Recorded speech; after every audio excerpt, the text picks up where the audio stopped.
একটা সংসারে যতটুকু নারীর দায়িত্ব থাকে ততটুকু দায়িত্ব পুরুষেরও থাকে, কিন্তু আমরা পুরুষেরা সেই দায়িত্বটা পালন করি না ঠিক মতো, বুঝছেন? হ্যালো এভরিওয়ান, আসসালামু আলাইকুম। আশা করি সবাই ভালো আছেন, আল্লাহর রহমতে আমি ভালো আছি। আর আজকে আমি চলে আসলাম নিউ একটা ছোট্ট ব্লগ নিয়ে।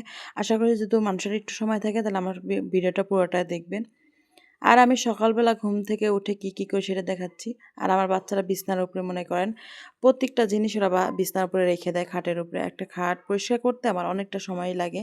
তারপরে মনে করেন আমি এগুলো কাজকাম করে তারপরে বাচ্চাদেরকে নিয়ে স্কুলে যাই।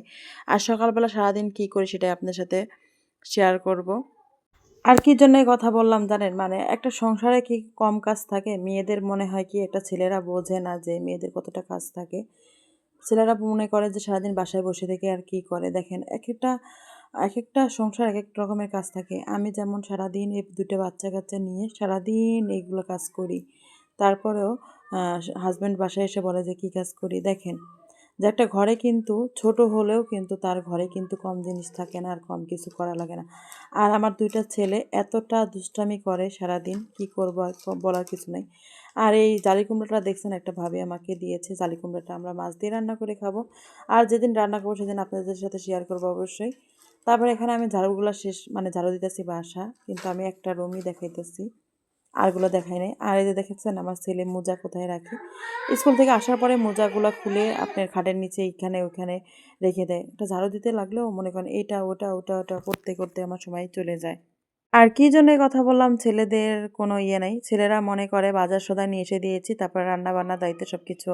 কিন্তু একটা বাজার যে সবজি উনি আইনে দিয়েছে সেটার দায়িত্ব কিন্তু একটা মেয়ের, যে কিভাবে পরিবেশন করবে, কিভাবে কি করবে, সেই দায়িত্বটা থাকে। তারপরে আমার ছেলেরা সকালে এদেরকে নুডলস রান্না করে দিই, স্কুলে নিয়ে যাওয়ার লাগে টিফিন। বাইরের কিছু দিই মাঝে মধ্যে, আবার কিছু দিই না। তারপরে এই জন্য নুডলস বসাই দিলাম।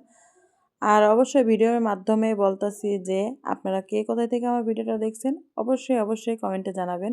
তারপরে এখানে আমি একটা ডিম ছেড়ে দিলাম। আমার বাচ্চারা মনে করেন মরিচ পেঁয়াজ এগুলো দিলে নুডলসে খায় না। যখন আমরা খাই তখন মনে করেন এই মরিচ পেঁয়াজ সব কিছু দিই, কিন্তু যখন বাচ্চারা খায় তখন সিম্পল এভাবে রান্না করি। আর কে কীভাবে নুডলস রান্না করেন অবশ্যই কমেন্টে জানাবেন। আমি তো এভাবে রান্না করে দিই আমার বাচ্চাদেরকে। আর অবশ্যই আপনি আপনার আমার ভিডিওটা ভালো লেগে থাকলে দেখবেন। এই প্রতিটা দিনই আমার বাচ্চা কাচ্চা নিয়ে এই কাজগুলো করতে দিন চলে যায়। তারপর এখন থেকে চিন্তা ভাবনা করেছি যে ব্লগ ভিডিও ছাড়বো। আর অবশ্যই আপনারা যদি উৎসাহ দেন তাহলে আরও সুন্দর করে ভিডিও বানাতে পারি। এখানে আমি নুডলস রান্না করা হয়ে গেছে, এগুলো আমি বাচ্চাদের টিফিনে দিয়ে দিব। আজকে আবার কি হয়েছে, আমার ছোট ছেলেকে স্কুলে নিব না, বড় ছেলেকে নিয়ে যে রেডি করে নিয়ে চলে যাচ্ছি। দেখেন, মানে ওই মোজা খুঁজে পাই নাই, একটা পাইছে আর একটা পাই নাই। তারপর ওভাবে নিয়ে যাচ্ছি, কী করবো, ওই তো রাগ করেছে। তারপরে এখানে আমরা চলে যাচ্ছি, বাসায় থেকে বের হয়ে যাচ্ছি। আর সবাই ভালো থাকবেন। আমার ভিডিওটা ভালো লাগলে লাইক কমেন্ট শেয়ার করবেন। ধন্যবাদ সবাইকে।